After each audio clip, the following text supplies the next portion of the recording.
سلام به کانال زنگ آشپزی خوش اومدید. بریم با هم طرز تهیه این زولبیای خوشمزه رو ببینیم. یه زولبیای فوق‌العاده ترد و خوشمزه و خوشرنگ.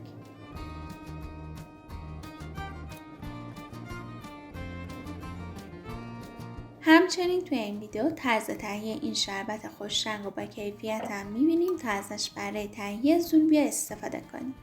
مواد لازم برای تهیه زولبیا: نشاسته گندم یا گل 200 گرم یا 1.5 لیوان که مقدارش تو تصویر مشخصه. ماست 200 گرم که معادل 1 لیوان سرخالیه. برای تهیه زولبیا حتما از ماست پرچرب و غلیظ استفاده کنین تا نتیجه بهتری بگیرید. من از ماست محلی پرچرب استفاده میکنم. میتونین از ماست 7 هم استفاده کنین. نیاز داریم به 40 گرم آرد یا حدود 4 قاشق غذاخوری سرصاف یا حدود 1/3 لیوان. 1 قاشق مرباخوری کره یا روغن جامد یا مایع که من ترجیح میدم از کره استفاده کنم. 2 قاشق غذاخوری زعفران. 3 قاشق غذاخوری آب که معادل 30 گرمه. 2 قاشق غذاخوری گلاب که معادل 20 گرمه. و بیکینگ پودر 1 قاشق مرباخوری پر. مواد لازم برای تهیه شربت زولبیا یا شربت بار: شکر 400 گرم یا 2 لیوان سرخالی، آب 200 گرم یا 1 لیوان سرخالی، گلاب 4 قاشق غذاخوری یا 40 گرم، زعفران سابیده شده 1/4 قاشق چایخوری، 3 تا دونه هل، جوهر لیمو نوک قاشق چایخوری که میتونید به جای جوهر لیمو از 1 قاشق آب لیمو هم استفاده کنید. اما من پیشنهاد میکنم که جوهر لیمو رو حذف نکنید تا شربتتون کیفیت بهتری داشته باشه. و نیاز داریم به 1-2 قاشق آب لیمو. برای درست کردن این شربت نیازی نیست که حتما از گلوکز استفاده کنین. اما اگه به شربتمون 1 قاشق گلوکز هم اضافه کنیم باعث میشه که زولبیا براق‌تر و تردتر شه و ماندگاری زولبیا بالاتر بره. من از 1 قاشق گلوکز هم استفاده میکنم، اما اگه نداشتین میتونین حذفش کنین، اختیاریه. خب برای شروع داخل 1 کاسه نشاسته رو میریزم.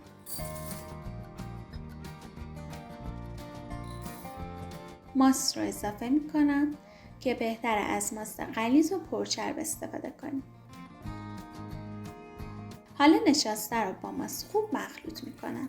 سعی کنید خوب مخلوط کنید تا دونه های نشاسته نرم شه و تقریبا حل شه.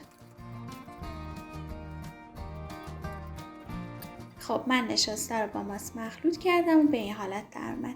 یه مخلوط نسبتا سفته که کش میاد. حالا بهش گلاب رو اضافه میکنم و با موادم مخلوطش میکنم. خب من گلابم مخلوط کردم. ببینید مخلوطمون کمی شلتر شده. حالا 2 قاشق از زعفران اضافه میکنم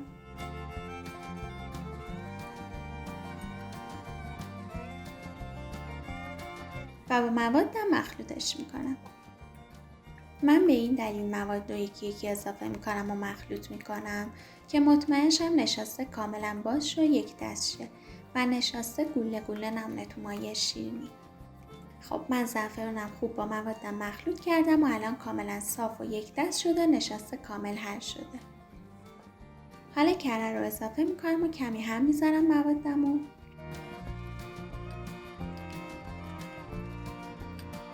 و آرد رو اضافه میکنم. حالا خوب موادم رو با آرد مخلوط میکنم.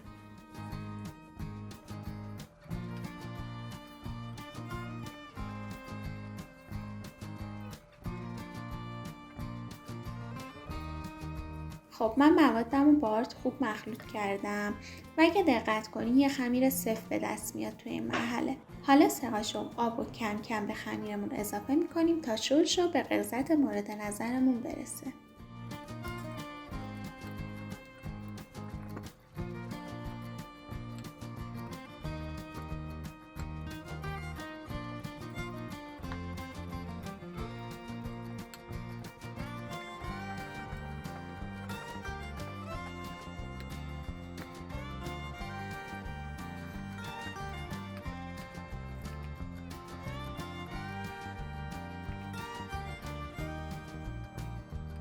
ببینی خمیر شلتر شده الان.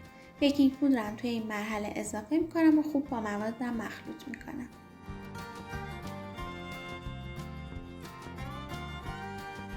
خب الان مایه زولبیای ما آماده است. غلظتش هم ببینین در چه حدیه. اگه احساس کردین که موادتون خوب مخلوط نشده میتونین با همزن دستی هم مواد رو مخلوط کنین.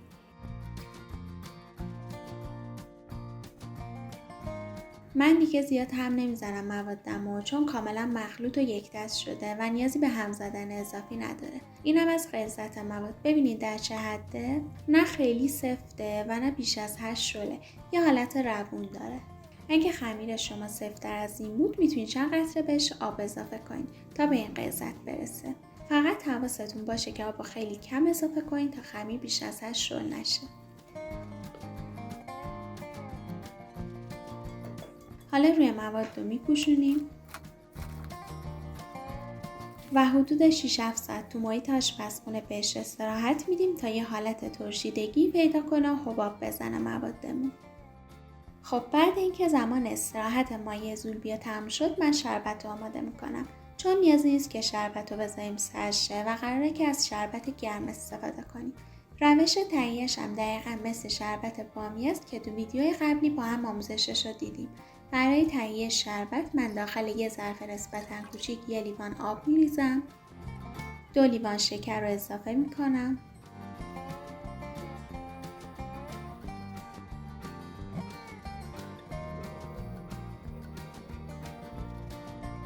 و هم نمیزنم و میذارم با حرارت متوسط آب جوش بیاد و شکر حل شه. اگه نیاز بود که شکر رو هم بزنین خیلی آروم کمی شکر رو جابجا کنین و اجازه بدین خود به خود کاملا حل شه و اصلا هم نزنین شربت رو فعلا. توی این مرحله جوهر لیمو رو هم اضافه میکنم و تا شکر حل نشده فعلا ماده دیگه اضافه نمیکنم به شربت. حین اینکه شربت آماده میشه هر از گاهی با آب لیمو دیوار ظرف رو تمیز کنین تا شربت شکرک نزنه.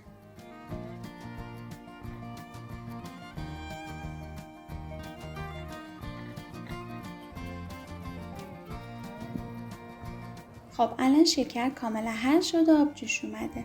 من دوباره دیواره ظرف رو با آب لیمو تمیز میکنم و بعد گلاب رو اضافه میکنم. هل رو اضافه میکنم.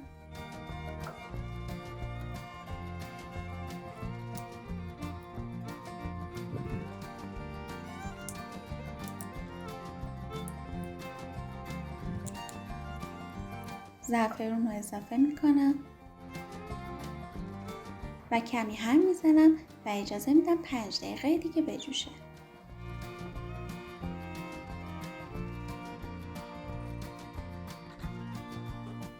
بعد 5 دقیقه یه قاشق گلوکز اضافه میکنم. اگه گلوکز ندارین میتونین حذفش کنین. حالا کمی هم میزنم و اجازه میدم حدود 5 دقیقه الی 7-8 دقیقه بجوشه تا شربت قوام بیاد. توی این مرحله میتونین حرارت رو کمتر کنین. خب الان شربت ما آماده است. برای تست غلظت شربت کمی ازش برمی‌دارم و میریزم توی ظرف و بعد اینکه سرد شد ظرف رو کج نگه می‌دارم. توی این مرحله شربت نباید خیلی شله آبکی باشه. همچنین میتونید انگشتتون رو شربت بکشین. اگه خیلی شل نبود یعنی آماده است. میتونید بین 2 تا انگشتتون هم یه مقدار از شربت رو بگیرین و باز کنین. اگه یه حالت چسبنده و پیوسته داشت یعنی غلظت شربت مناسبه. اگه از شربت رقیق استفاده کنیم زولبیا نرم میشه. پس خیلی رقیق درست نکنین شربتو. خب غلظت شربت من مناسبه. حرارت رو خاموش میکنم و میذارمش کنار. داخل مایتابه حدود یه بند انگشت روغن ریختم تا داغ شه. 2 تا رینگ هم میذارم تو روغن تا زولبیا رو داخل رینگ سرخ کنم. اگه رینگ نداشتینم اصلا اشکالی نداره، اما اگه از رینگ استفاده کنی همه زولبیاها هم اندازه تمیزتر و منظمتر در میان. میتونیم به جای رینگ از یه ظرف کوچیک‌تر هم استفاده کنیم. خب اینم از خمیر زولبیامون بعد حدوداً 6 ساعت استراحت تو دمای محیط. ببینید روی خمیر حباب زده. کمی هم میزنم تا کاملا یک دست شه. خب الان خمیر ما آماده است. میتونین از یه ظرف سس استفاده کنین و مایع شیرینی رو بریزین توی ظرف سس و یا از قیف با یه ماسوره ساده استفاده کنین یا فقط از یه قیف استفاده کنین و بدون ماسوره ته قیف رو به اندازه دلخواهتون برش بزنین. من خودم قیف بدون ماسوره رو ترجیح میدم چون هر سایزی که بخوام میتونم برشش بزنم. تو ادامه هر سه روش رو با هم تست میکنیم. خب الان روغن کاملا داغ شده و آماده است. من یه زولبیا درست کردم و الان از دمای روغنم مطمئنم. از مایع زولبیا به شکل دلخواهم میریزم داخل روغن و هر دو طرفش رو سرخ میکنم. اگه میخواین زولبیا خیلی باریک نشه، ظرف سس رو کمی بیشتر فشار بدین تا قطر مایع زولبیاتون بیشتر شه و زولبیا خیلی باریک و شکرنده نشه بعد سرخ شدن. یه صافی یا آبکش هم بذارین کنار شربت تا بعد اینکه زولبیا رو از شربت خارج کردیم بذارین تو صافی تا شربت اضافیش گرفته شه. بعد اینکه هر دو طرف زولبیا رو سرخ کردین، همون لحظه که از روغن خارج کردین بذارین تو شربت گرم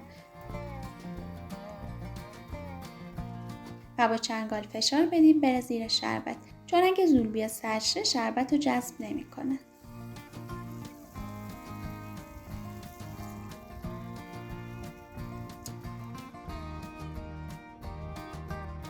خب من دوتای بعدی رو با ماسوره امتحان میکنم.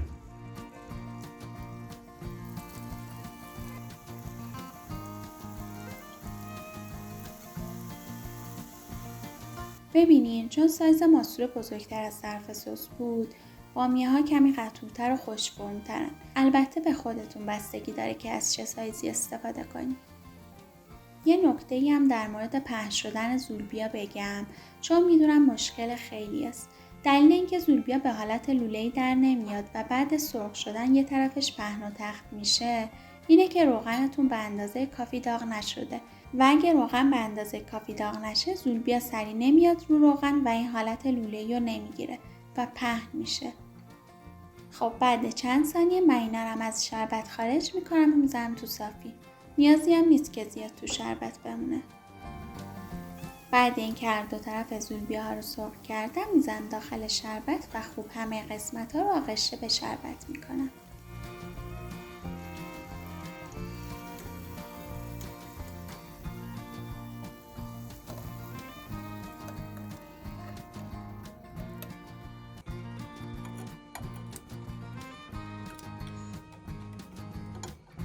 این زولبیا خیلی خوش رنگ و براق و خوشمزه و ترده.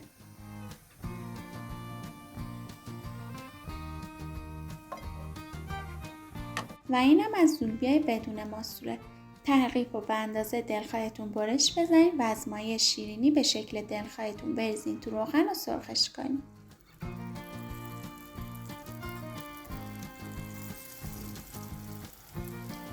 من سایز اینو کمی بزرگتر از ماسوره قبلی برش زدم. به نظر این سایزش خیلی بهتره. هر دو طرف رو خوب سرخ میکنم. مقدار سرخ شدنش هم به خودتون بستگی داره که چقدر سرخ کنید.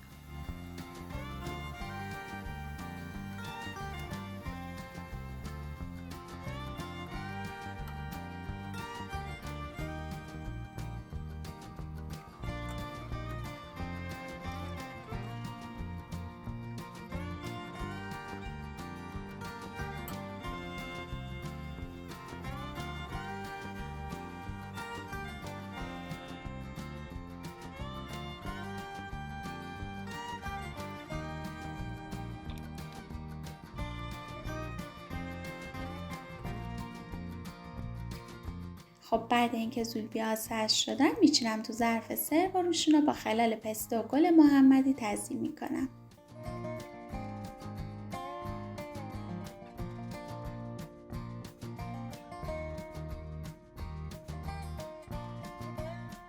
اینم از زولبیای ترد و خوش رنگ و خوشمزه ما. امیدوارم شما هم درست کنین و از خوردنش لذت ببرین. دوستای عزیزم ممنونم از همراهیتون. لطفا اگه این ویدیو رو دوست داشتین لایکش کنین، کانالم رو سابسکرایب کنین و زنگوله رو بزنین تا اگه ویدیو جدیدی گذاشتم با خبر بشین.